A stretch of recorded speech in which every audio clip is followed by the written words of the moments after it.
وہاں کون چھاپا مارے حضور؟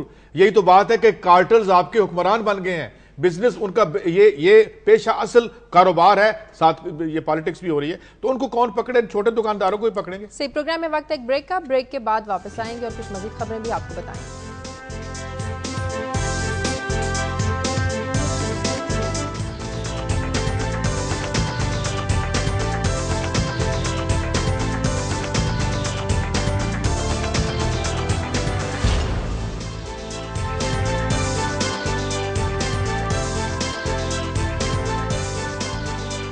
بریک کے بعد خوش آمدید ایک بار پھر سے۔ فیصل آباد بیورو چیف محی الدین ہمارے ساتھ لائن پر موجود ہیں، ان سے بات کرتے ہیں۔ محی الدین، فیصل آباد واقعے کے بارے میں جو حقائق بتائے جا رہے ہیں، خودکشی کی جو وجہ بتائی جا رہی ہے، جو انہوں نے قتل کیا اس کی جو وجہ بتائی جا رہی ہے، کیا یہی اصل وجوہات ہیں؟